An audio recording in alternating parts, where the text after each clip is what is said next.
जी हाँ, नमस्कार मित्रों। तो आज है 4 नवंबर शुक्रवार। यूपीएससी प्रीलिम्स को अभी 205 दिन बाकी हैं। आज एक था टाइगर और जेम्स बॉन्ड डेमोग्राफी वाले सारे यूट्यूबर्स और उनके सब फैन स्टूडेंट्स बहुत मौज में आ गए हैं, क्योंकि उनके काम की चीज़ इमरान खान पर मर्डर अटेम्प्ट हुआ। हालांकि उनकी जान बच गई और फिर पाकिस्तानी आर्मी का रोल था, ऑपोजिशन पार्टी का रोल था, ये वो हम पढ़ने नहीं बैठेंगे। एक लाइन में जानना काफ़ी है कि पहले बेनज़ीर भुट्टो की भी हत्या हुई थी, इन पे ऊपर भी ये अटैक हुआ है, जो दिखाता है Pakistan is not a safe country. और वहाँ पर ऐसी जो सब लॉलेसनेस चलती है, अराजकता चलती है, वो एक कारण है कि वहाँ क्यों इकोनॉमिक प्रॉस्पेरिटी, आर्थिक समृद्धि हमें नहीं देखने मिलती। आगे बढ़ते हैं तो गुजरात में इलेक्शन डेट कब होगी, वो एग्ज़ाम के लिए काम का नहीं। एजुकेशन मिनिस्ट्री ने एक रिपोर्ट निकाला है, UDISE प्लस, यूडाइस प्लस या unified district information system for education plus. वो सब कि स्कूल में कितने एडमिशन हो रहे हैं, कितने टीचर्स हैं, कितने स्टूडेंट हैं, ऐसा एनुअल सर्वे। इसमें हमें ये जानने मिल रहा है कि कोरोना में गवर्नमेंट स्कूल में एडमिशन लेने वाले बच्चों की संख्या दुगनी हो गई। उसका कारण क्या होगा? उसके माँ बाप की नौकरी चली गई होगी, तो प्राइवेट स्कूल की फ़ीस अफोर्ड नहीं कर सकते, तो स्वाभाविक है गवर्नमेंट स्कूल में वो ज्वाइन करेंगे। दूसरा, करीब करीब 2 लाख टीचर्स, उनकी नौकरी चली गई। उसका भी कारण क्या होगा? क्योंकि प्राइवेट स्कूल में अगर बच्चे कम आ रहे हैं तो प्राइवेट स्कूल का मालिक है अपना प्रॉफिट सेम टू सेम रखने के लिए कि हिस्ट्री और सोशल साइंस के 2 टीचर हो तो सोशल साइंस के टीचर को हटा दे और बोले हिस्ट्री वाले कोई तुम ही 2 सब्जेक्ट पढ़ा लो वगैरह, जो कि बच्चों के हक में नहीं होगा, क्योंकि उसकी सब्जेक्ट एक्सपर्टीज़ नहीं होगी। वो पूरा दिन पढ़ाते रहे तो उसको भी फिजिकल और मेंटल एनर्जी नहीं होगी, तो थका मांदा सोते सोते पढ़ाए एंड सो फॉर्थ। खैर, ये तो सब कॉमन सेंस की बात है। अगर कुछ बड़ा निबंध लिखना हो रिगार्डिंग एजुकेशन तो सोच सकते हैं। IIM की बिल्डिंग को रिनोवेट कर रहे हैं, काम का नहीं। सुप्रीम कोर्ट में ये मीडिया वन नाम की न्यूज़ जर्नल वेबसाइट का कुछ चल रहा है लफड़ा, एग्ज़ाम के लिए काम का नहीं। कूनो नेशनल पार्क में जो चीते आए उसमें एक मादा चीता वो प्रेग्नेंट हुआ कि नहीं, ये भी एग्ज़ाम के लिए काम का नहीं। पेज 2 पे चलते हैं, कुछ काम का नहीं। पेज 3, 4 में भी कुछ काम का नहीं। पेज 5, म्यूनिसिपल बॉन्ड्स, मतलब ये कोई नगर पालिका, नगर निगम को पैसा चाहिए और बाज़ार में से उधारी लेना है तो वो मार्केट में जो बॉन्ड्स इशू करते हैं।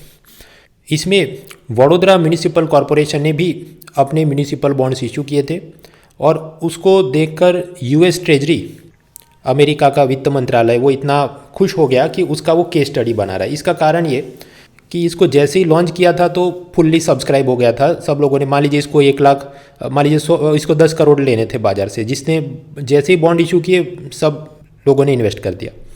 दूसरा, इसकी बॉन्ड यील्ड स्टेबल है। बॉन्ड यील्ड क्या है वो वीडियो के ज़रिए मैंने अपने main channel the Mrunal Patel पे बताया, वो देख लेना।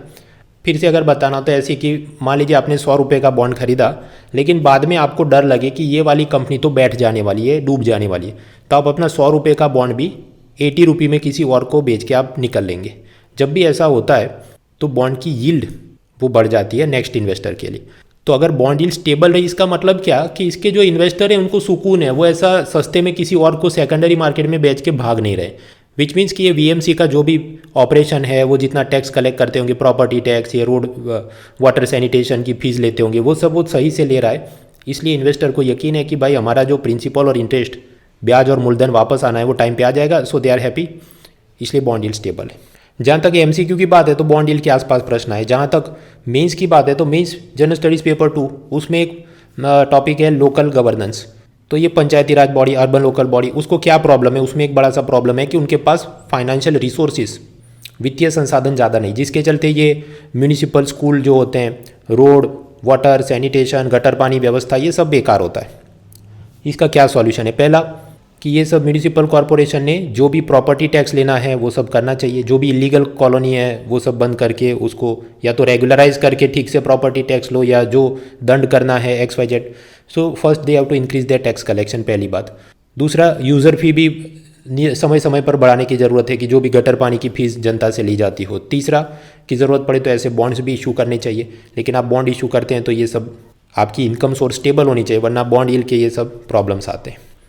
इसमें और भी डीप डाइव कर सकते हैं अगर पब्लिक एडमिनिस्ट्रेशन आपका ऑप्शनल सब्जेक्ट है, वरना इतना जाना वो काफ़ी है।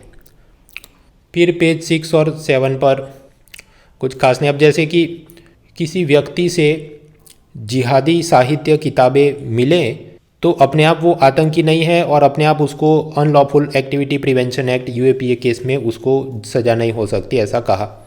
अब ये तो पहले भी आ चुके हैं ऐसे सब केस, तो इसमें नया जानने को कुछ नहीं। पेज 8 और 9 में कॉलम्स।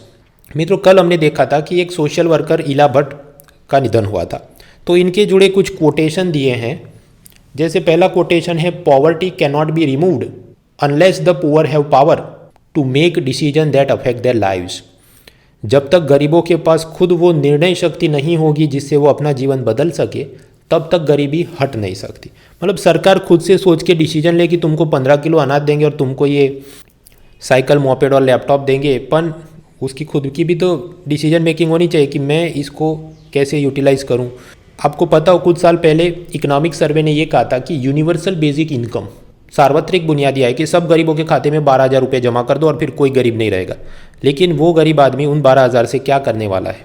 आप कहेंगे नहीं, उसको फ्रीडम दिया ना, उसको डिसीजन है, वो जो करे। उसको पबजी के अंदर नए वेपन और आर्मर खरीदने हैं या नया सैमसंग मोबाइल खरीदना है। Well, they have the decision making power, correct, but वो सही पावर नहीं है जब तक उसको हम एजुकेशन और एक्सपोजर नहीं देंगे कि भाई पैसों से आप इनकम जनरेटिंग एसेट कैसे क्रिएट करते हैं।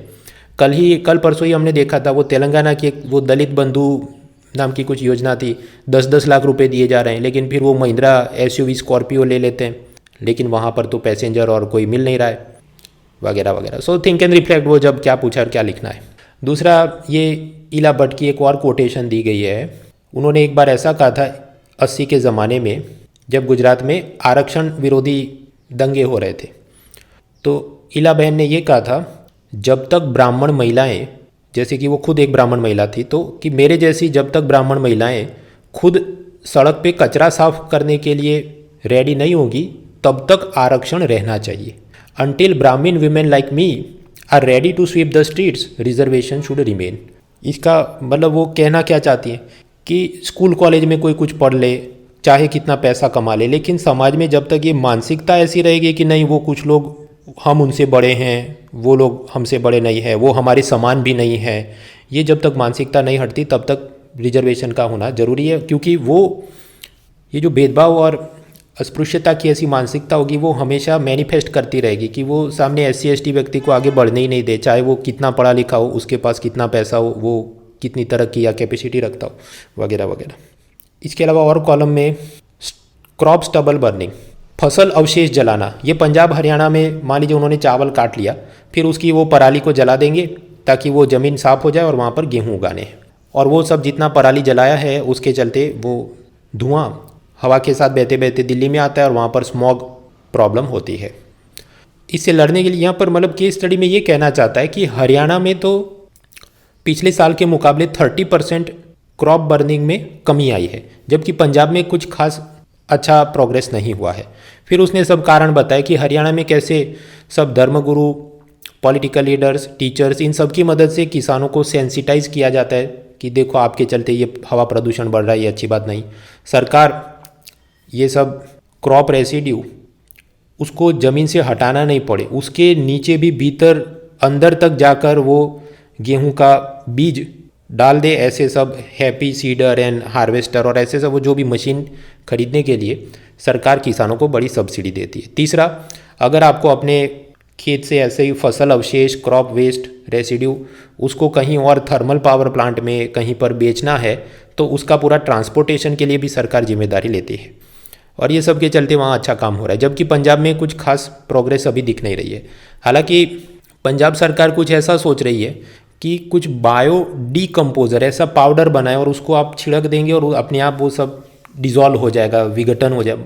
समझो कि मान लो आप एसिड डाल देते रुई पर और रुई पिघल जाती है, ऐसा वो कुछ होगा। हालांकि एसिड जैसा ख़राब नहीं है, पर just to help you visualise मैं उदाहरण देख रहा हूँ। लेकिन यहाँ ये कॉलमनिस्ट का कहना है कि ऐसे बायो डीकम्पोजर टाइप के पाउडर, केमिकल वो प्रैक्टिकल नहीं है। इतनी बड़ी ज़मीन है, इतना सारा वो है, तो लैब में आप एक बीकर के अंदर 5 ग्राम क्रॉप रेसिड्यू में ऐसा 1 ग्राम पाउडर डाल के आप बोल सकते हैं कि देखो ये तो डिजॉल्व हो गया और समस्या हल हो गई।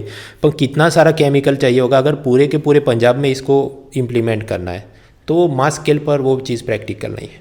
इसके अलावा और जो कॉलम्स हैं, ये पाकिस्तान में इमरान खान पर मर्डर अटैक तो एक था, टाइगर जेम्स बॉन्ड टाइप चीज़ें, उसको हम और नहीं पढ़ेंगे। पेज 9, सुरजीत भल्ला जो कि एक इकोनॉमिस्ट है, उसने कि गरीबी कम हुई है। हाँ, तो वो तो बराबर है, हमको भी डेटा से पता है। इसमें और पढ़ने नहीं बैठेंगे क्योंकि उसने एक टेबल दिया है और टेबल को ही वापस इंटरप्रिटेशन उसका दिया। तो भाई ये तो इकोनॉमिक सर्वे भी अगले साल दे देगा, तब देख लेंगे। फिर एक कॉलम है नमिता वाही। तो ये मैडम ने लिखा है कि गुरमीत राम रहीम, जिसको रेप केस में आजीवन कारावास हुआ है, उसको समय समय पर राज्य सरकार पैरोल पर छोड़ देती है। फिर वो सब प्रोग्राम करता है और पॉलिटिकल रैली में पॉलिटिशियंस को मदद करता है और सब मजाक बना के रखा है जेल सिस्टम का। फिर यहाँ पर उसने सब अलग अलग German thinkers like GWF Hegel, German philosopher Ludwig Feuerbach वगैरह के आइडियाज़ दिए हैं। अब उनके सब हम नाम याद रखे नहीं रखे अलग बात है। Gist of the matter is this मित्रों, जो विजडम यानी बुद्धि, लव यानी प्रेम, बिनेवलेंस मतलब वो भी ये सब सबका कल्याण और सुख देखने की इच्छा, मदद करने की इच्छा, तो ये सब तो इंसानों में खुद में है। लेकिन over the period of time हमने ये सब चीज़ें भगवान में हैं कि भगवान हमें प्रेम करे, वो बुद्धि दे, वो हमारे ऊपर कल्याण की भावना रखे। ऐसी एक पूरी मतलब अलग अलग नैरेटिव चलती रही, जिसके चलते कुछ लोगों के दिमाग में ये आता है कि हम बिल्कुल शक्तिहीन हैं और भगवान के ये जो धर्म गुरु हैं वो ही हमें कुछ मदद कर सकते हैं। अब ऐसी जो भावना दिमाग में आ जाए, फिर याद करो वो हमने एक कोटेशन पढ़ा था, power corrupts absolute, power corrupts absolutely. शक्ति मिलती है आप भ्रष्ट होते हैं, और निरंकुश शक्ति मिलती है तो आप निरंकुश रूप से भ्रष्ट होते हैं। तो उसी तरह जब लोग अपने आप को शक्तिहीन समझते हैं, उसका मतलब क्या, उनके पास जो शक्ति थी, लव, विजडम, बिनेवलेंस, वो सारी उन्होंने ये मान लिया कि वो तो हमारे धर्मगुरु के पास है, और फिर उसके चलते वो गॉडमैन, उसकी पावर बढ़ जाती है, मॉरल अथॉरिटी बढ़ जाती है, और जितनी पावर बढ़ती है तो पावर करप्ट करता है, जिसके चलते वो सब क्राइम करें, रेप, मर्डर वगैरह ये सब हो रहा है। अब ये भी वो पेपर 4 एथिक्स के अंदर या निबंध में कुछ लंबा चौड़ा आपको सोचना हो तब की बात है। पेज 10 पे चलते हैं। उत्तर प्रदेश सरकार की नई investment and employment promotion policy 2022। अब उसके सेलियंट फीचर, अगर स्टेट सर्विस की तैयारी करने आप कर सकते हैं। मुझे अगर तुक्का मारना हो तो बिना पढ़े मैं ये तुक्का मारूंगा कि उसमें ऐसा होगा कि ये जो बुंदेलखंड, पूर्वांचल ऐसे इलाके हैं जहाँ विकास कम हुआ है, वहाँ सरकार ये कहेगी कि सरकारी जो ज़मीन है वो 99 ईयर्स के लिए, 99 वर्षों के लिए 1 रुपये के टोकन भाव पे हम दे देंगे। अदानी अंबानी वहाँ पर बड़ी सी फैक्ट्री बना दे, और उसके ऊपर जो land revenue, property tax, stamp duty ये सब लगना होगा उसमें भी उनको माफ़ी दे देंगे। और साथ ही साथ ये जो भी वर्कर्स को फैक्ट्री में नौकरी मिलेगी तो उसके ऊपर भी जो प्रोफेशनल टैक्स में माफ़ी देंगे, उसका जो EPFO कंट्रीब्यूशन होता है उसमें सरकार कुछ पैसा दे, वगैरह वगैरह बोल के they will try to attract the industrialist to come to their state. ऐसा जनरल ये सभी पॉलिसी में होता है, चाहे कोई स्टेट की पॉलिसी हो। This is the usual thing. दूसरा, इजिप्ट के शर्म अल शेख में क्लाइमेट चेंज की समिट होने वाली है। लास्ट ईयर ब्रिटेन के ग्लासगो में हुई थी। अब इसकी डेली कमेंट्री आएगी, हम डेली कमेंट्री नहीं पढ़ेंगे, पूरी समिट खत्म होने दो, फिर फाइनल जो उनका आउटकम डिक्लेरेशन होगा वो तो मंथली अपनी PDF सीरीज़ में आ जाएगा, तब देख लेंगे। उसी तरह UN में ये कुछ रशिया के खिलाफ और प्रस्ताव, बायो वेपन के बारे में भारत फिर से एब्सटेन, ये भी बॉल बाय बॉल कमेंट्री नहीं पढ़ेंगे।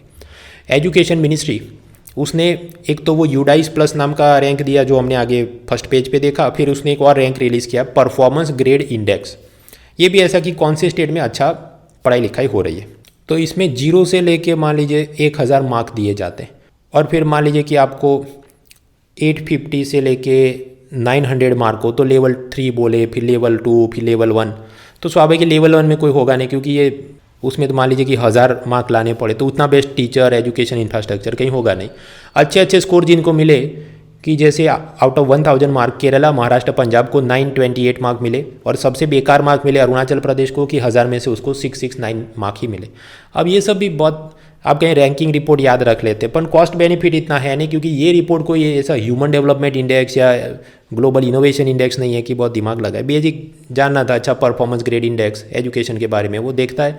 गुजरात, राजस्थान, आंध्र वो पहले से उनका स्केल इंप्रूव हुआ। केरला, महाराष्ट्र, पंजाब का बहुत बेस्ट है।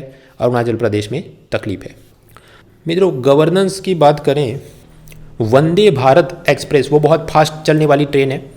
कुछ समय से एक नेगेटिव न्यूज़ चल रही है कि गुजरात का कैपिटल गांधीनगर से लेकर मुंबई तक ये जो ट्रेन जाती है, बीच में कई बार ये गाय, भैंस, मवेशी उसके साथ टकरा जाते हैं।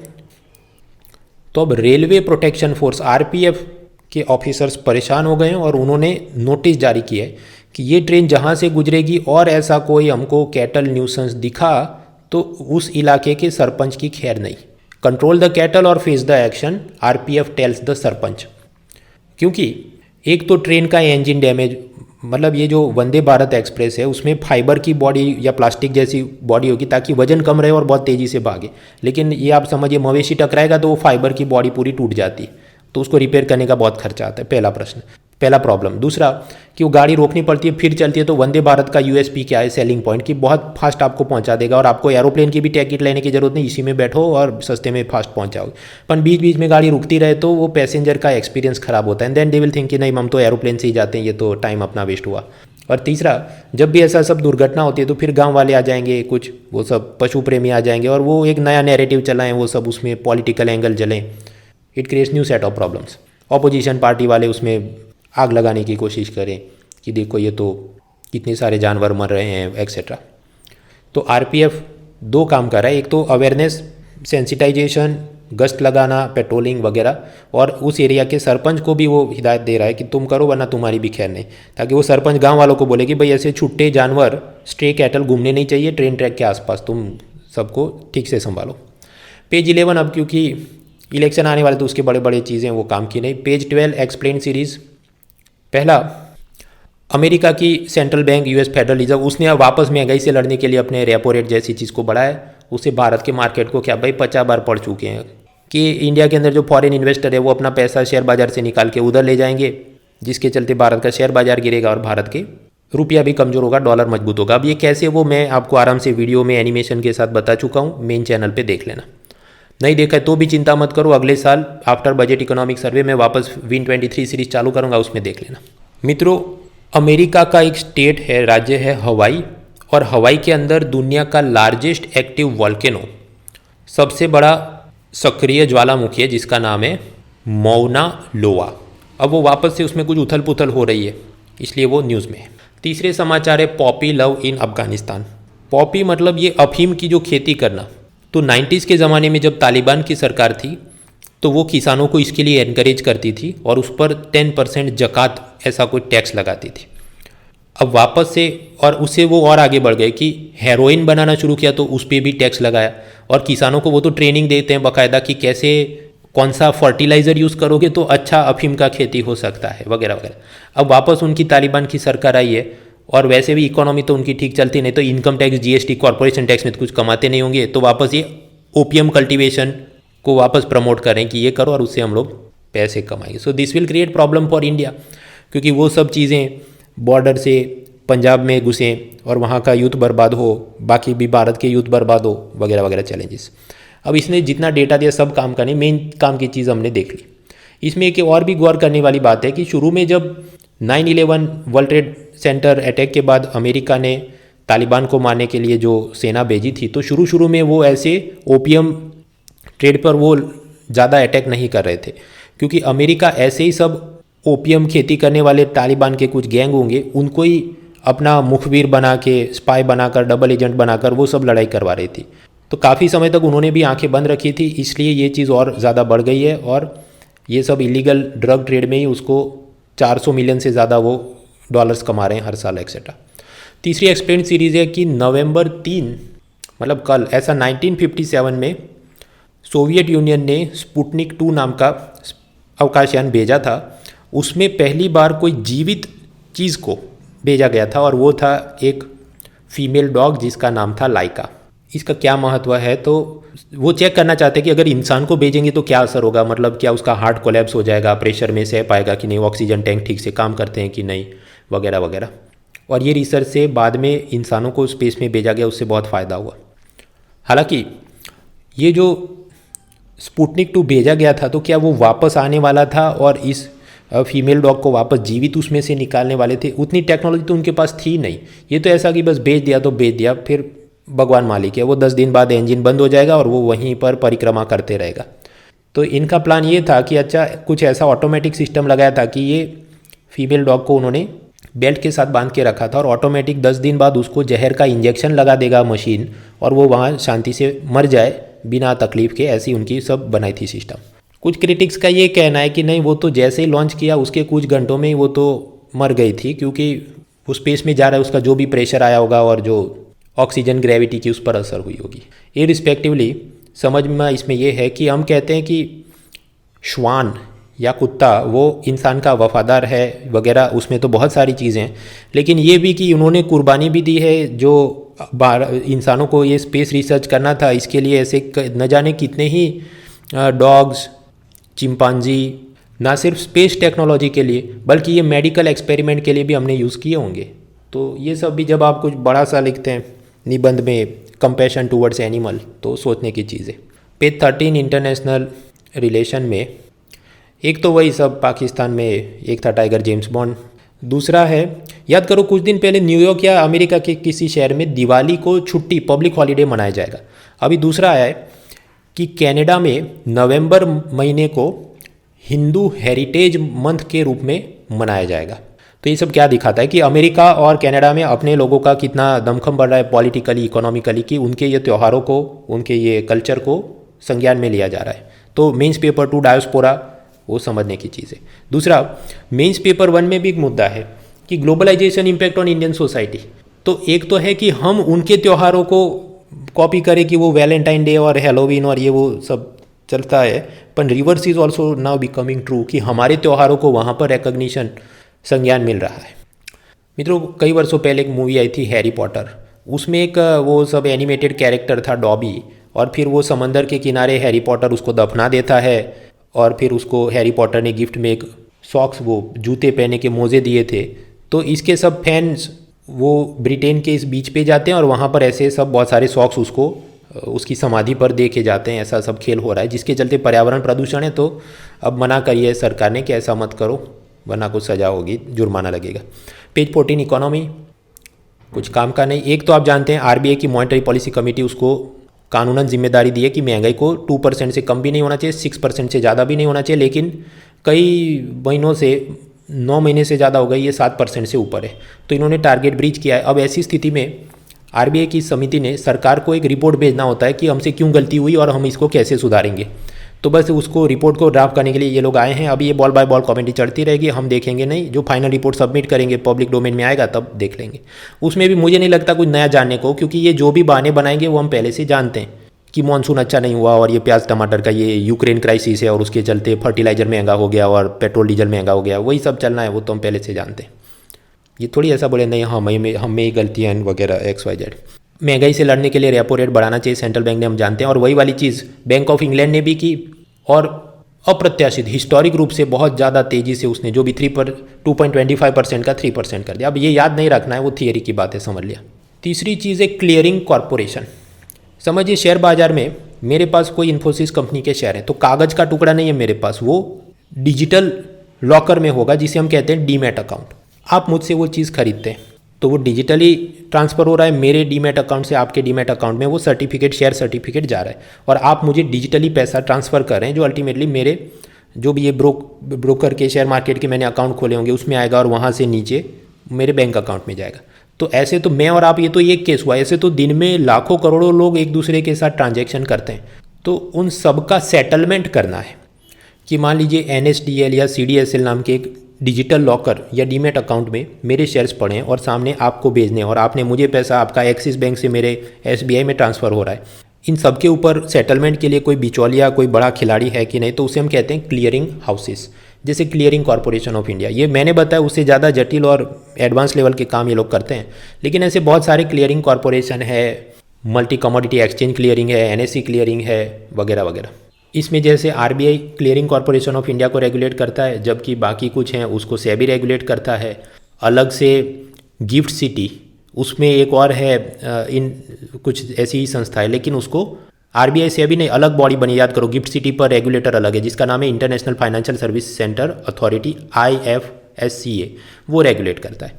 तो ये तो सब चल ही रहा है, लेकिन समझिए फॉरेन पोर्टफोलियो इन्वेस्टर और विदेशी लोग जो बाइंग सेलिंग करते होंगे, तो सामने अमेरिका और यूरोप की भी ऐसी बॉडीज़ के साथ हमारे जो भी समझौते एग्रीमेंट होने चाहिए, उसमें कुछ एक्सपायरी डेट आ रही है या कुछ टेक्निकल जटिलताएं हैं, तो यूरोपियन यूनियन के साथ अपने ऐसे सेटलमेंट में दिक्कत आ सकती है, ऐसा प्रॉब्लम। अब एग्जैक्टली क्या दिक्कत है हम नहीं समझेंगे, बेसिक जो जानना था हमने जान लिया।